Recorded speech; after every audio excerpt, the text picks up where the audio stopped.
నమస్కారం సార్. నమస్తే. సార్, జగన్ గారి పైన రాళ్ల దాడి జరిగిన తర్వాత ప్రజల మూడ్ మారిందా లేదా అన్న దానిపైన పోల్ స్ట్రాటజీ అనే ఒక సంస్థ సర్వే నిర్వహించింది. మరి ఈ సర్వే ఏం చెప్తుంది సార్? నిజానికి నేను ఇప్పుడు 2 సర్వేల గురించి చెప్తాను. మనం ప్రతిసారి నేను 2 చెప్తుంటాను. అంటే ఎందుకంటే అనేక సర్వేలు వస్తున్నప్పుడు ఒక పార్టీ గెలుస్తుందనే సర్వే మాత్రం చెప్పడం వల్ల బ్యాలెన్స్ అవుతుంది. ఎందుకంటే ప్రతి సర్వే కూడా ఏదో ఒక పార్టీ వైపే ఆంధ్రప్రదేశ్లో ఏంటంటే ప్రతిదీ పోలరైజ్ అయిపోయింది. ప్రతిదీ 2 క్యాంప్స్ అయిపోయినాయి. సర్వేలు కూడా దానికి మినహాయింపు కాదు. సర్వేలు కూడా అన్ని సర్వేలు ఒకవైపు కానీ లేకపోతే బ్యాలెన్స్డ్ కానీ ఉన్నట్టు కనబడట్లేదు. కాబట్టి మనం ఒక సింగిల్ సర్వే కంటే కూడా 2 వైపులా ఎలా సర్వేలు చెప్తున్నాయో చెప్పుకోవడానికి లేటెస్ట్ సర్వే. అంటే ఇది జగన్ మీద దాడి జరిగిన తర్వాత బయట వచ్చిన సర్వే అనమాట. ఒకటైతే అంతకుముందు వచ్చింది. సో ఇది పోల్ స్ట్రాటజీ అనే సర్వే జగన్ దాడి తర్వాత వచ్చిన సర్వే, నిన్న వచ్చిందన్నమాట ఇది. సో ఈ పోల్ స్ట్రాటజీ సర్వే ముందు ఏం చెప్తుందో చూద్దాం, దాని తర్వాత ఇంకో సర్వే గురించి చెప్తాను. పోల్ స్ట్రాటజీ సర్వే ఏం చెప్తుందంటే ఇది 1,48,532 మందిని మేము దీని గురించి వాళ్ళ అభిప్రాయాలు తెలుసుకున్నాము. సో మార్చి 16 నుంచి ఏప్రిల్ 10 వరకు ఈ సర్వే చేశారు. అంటే ఒక 5 రోజుల ముందు వరకు ఈ సర్వే చేశారు. దాని తర్వాత అప్డేట్ చేశాము అని చెప్తున్నారు. ఈ సర్వే ప్రకారం వైసీపీని అధికారంలోకి వస్తుంది అనేది ఈ సర్వే చెప్తుంది. 120 నుంచి 130 వరకు మంచి మెజారిటీతో వైసీపీ అధికారంలోకి వస్తుంది. తెలుగుదేశం కూటమి 45 నుంచి 55కి పరిమితం అవుతుంది అనేది చెప్తుంది. అంటే ఆల్మోస్ట్ 2014 రివర్స్లో 2014లో మనకి వైసీపీకి 65 వచ్చాయి. సో అలాగా ఇది రివర్స్ చేసుకుంటే ఇక్కడ కొద్దిగా తగ్గింది, 55 వరకు వస్తున్నాయని చెప్తున్నారు. ఇక పార్లమెంట్ సీట్లకు సంబంధించి కూడా వైసీపీకి 19 నుంచి 21కి వస్తాయని, సో తెలుగుదేశానికి తెలుగుదేశం కూటమికి 4 నుంచి 6 వస్తాయనేది ఈ సర్వే చెప్తుంది. ఇక ఓట్ల శాతానికి సంబంధించి ఈ పోల్ స్ట్రాటజీ సర్వే ఏం చెప్తుందంటే 50 నుంచి 52% వైసీపీకి ఓట్లు పోలవుతాయి. ఇటు తెలుగుదేశానికి 44 నుంచి 46 వరకు ఓట్లు పోలవుతాయని చెప్తుంది. అట్లాగే మెన్ అండ్ విమెన్కి సంబంధించిన ఎవరి వైపు ఉన్నారంటే వైసీపీ వైపు ఎక్కువ ఫిమేల్ ఉన్నట్టుగా చెప్తుందన్నమాట. సో 48% మేల్ పాపులేషన్ వైసీపీని సపోర్ట్ చేస్తుంటే 55% ఫిమేల్ పాపులేషన్ సపోర్ట్ చేస్తుంది. ఇక కూటమి విషయానికి వస్తే మేల్ పాపులేషన్ 47కి పరిమితమైంది, 47%. ఇక ఫిమేల్ అయితే బాగా తగ్గిపోయింది. ఫిమేల్ గ్రూప్స్ 40% మాత్రమే సపోర్ట్ చేస్తున్నారు. అక్కడేమో వైసీపీకి 55 అయితే ఇక్కడ 40. ఇక అదర్స్కి 0.5% కూడా రాదు, 1% ఓట్లు కూడా రావు.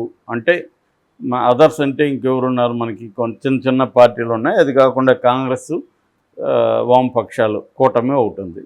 వాళ్ళకి అందరికి గడిస్తే 1% కూడా రాదనేది ఇది చెప్తుంది. ఇది కొద్ది ఆశ్చర్యం. ఎందుకంటే మిగతా సర్వేలన్నీ వాళ్ళకి మినిమం 3% వస్తాయని చెప్తున్నారు. ఇదేమో 0.5% అంటే సగం % వస్తాయని చెప్తున్నారు. ఇది పోల్ స్ట్రాటజీ తీసుకొచ్చిన సర్వే అన్నమాట.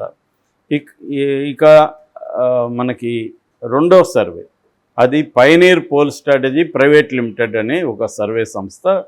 ఈ సర్వే మాత్రం రివర్స్లో కూటమి అధికారంలోకి వస్తుందని చెప్తుంది. కూటమికి కంఫర్టబుల్ మెజారిటీ 108 వస్తాయి అనేది ఈ సర్వే చెప్తుంది. అయితే ఈ సర్వే 53,000 మందిని మాత్రమే ఈ సర్వే కలిసింది, వాళ్ళని చేసింది. ఇది 31 మార్చి నుంచి 1 ఏప్రిల్ వరకు వీళ్ళు చేశారు. అంటే దాదాపు 15 డేస్ ముందు సర్వే అన్నమాట ఇది. ఈ సర్వేలో వాళ్ళు చెప్పింది కూటమికి 108 నుంచి 110 వరకు రావచ్చు, ఇటు వైసీపీకి 49 వరకు రావచ్చు. కీన్ కాంటెస్ట్ అంటే హోరాహోరీ ఫైట్ అనేది 18 నియోజకవర్గాల్లో హోరాహోరీ పోరాటం ఉంటుందని చెప్తున్నారు. ఇక ఎంపీ సీట్లకు సంబంధించి కూటమికి 18 వస్తాయి, వైసీపీకి 7 వస్తాయి అనేది ఈ సర్వే చెప్పింది.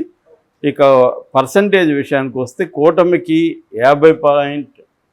1-2%, 50.12% దానికి వస్తుంది కూటమికి. వైసీపీకి ఏమో 44.6% వస్తుంది అనేది ఈ సర్వే చెప్తుంది. కాంగ్రెస్కి ఈ సర్వే 3.36% వస్తుంది, కాంగ్రెస్ ప్లస్ అంటే ఇండియా కూటమి.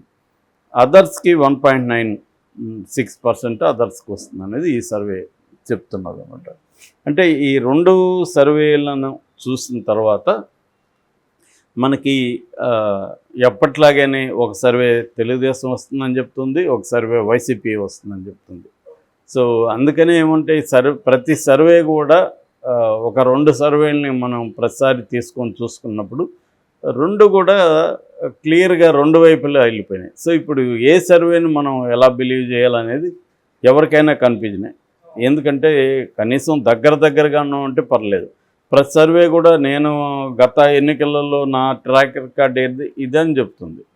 మరి అందరికీ ట్రాక్ రికార్డు ఉంది, కానీ ఆంధ్రప్రదేశ్ వచ్చేసరికి ఈ కన్ఫ్యూజన్ ఉంది. మళ్ళీ నేషనల్ లెవెల్లో అది లేదు. నేషనల్ లెవెల్లో ప్రతి సర్వే కూడా మోడీ అధికారంలోకి వస్తాడు, బీజేపీ మెజార్టీ ఉంటుంది, ఎన్డీఏ కూటమి అధికారంలోకి వస్తుందని క్లియర్గా చెప్తున్నారు.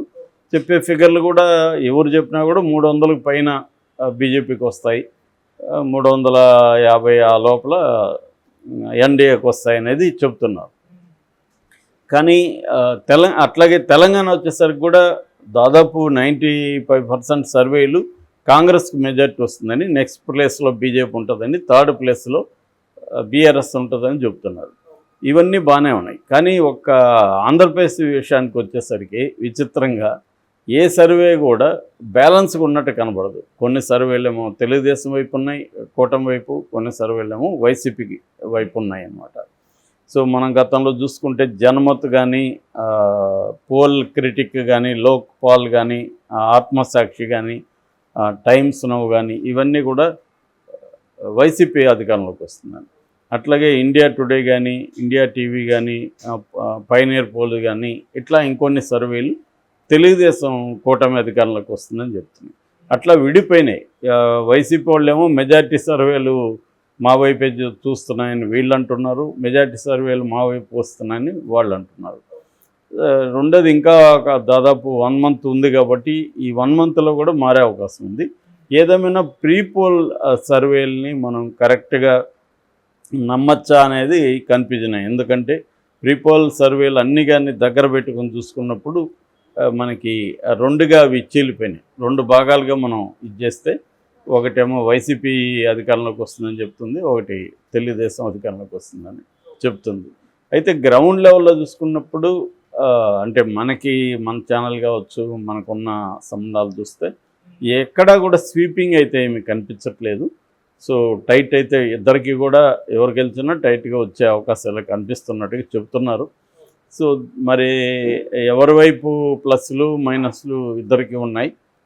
కూటమిలో తీసుకుంటే కన్ఫ్యూజన్ ఉంది, కూటమి ఐక్యంగా కనబడలేదు, బీజేపీ కలవడం అనేది చాలామందికి నచ్చట్లేదు. సో అట్లాగే కెమిస్ట్రీ ప్రాబ్లమ్స్ ఉన్నాయి. ఇంకా అనేక చోట్ల కూటమిలో 3 పార్టీల మధ్య సమన్వయం లేదు. సో అందువల్ల ఓటు ట్రాన్స్ఫర్ ఏమాత్రం అవుతుంది అనేది వెరీ ఇంపార్టెంట్. ఇక్కడ ఓటు ట్రాన్స్ఫర్ సక్రమంగా జరగకపోతే మాత్రం కూటమికి ఇబ్బందులు ఉన్నాయి.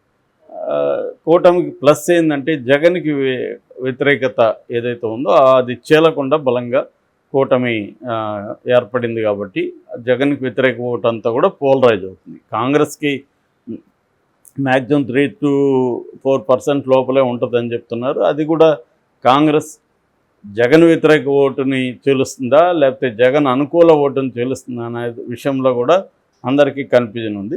అయితే ఈ మధ్యకాలంలో కూటమి రియాక్షన్ కానీ మనం గమనిస్తే టువర్డ్స్ షర్మిల జగన్ వ్యతిరేక ఓటుని కాంగ్రెస్ చీలుస్తుంది, అది చీలనేయకూడదని వీళ్ళు అనుకుంటున్నట్టుగా మనకు అర్థమవుతుంది. అందుకని కాంగ్రెస్ మీద కాంగ్రెస్ వైసీపీ ఒకటే అనే నెరేటివ్ని కూటమి నాయకులు తీసుకెళ్లారు.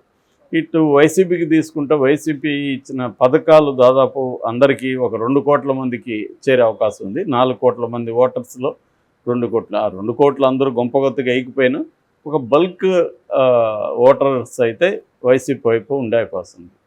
సో అది మేజర్ ప్లస్. అట్లాగే కూటమిలో ఉండే అనైక్యత కూడా వైసీపీకి ఉపయోగపడుతుంది. అట్లాగే బీజేపీ కలవడం వల్ల మైనార్టీస్ అలాంటి వాళ్ళు వైసీపీ వైపు ఆల్రెడీ ఉన్నారు, వాళ్ళ ఇంకొంత పెరిగే అవకాశం ఉంది. సో అట్లాగే జగన్ తీసుకొచ్చిన సోషల్ ఇంజనీరింగ్ కొంతవరకు బీసీలు ఈవెన్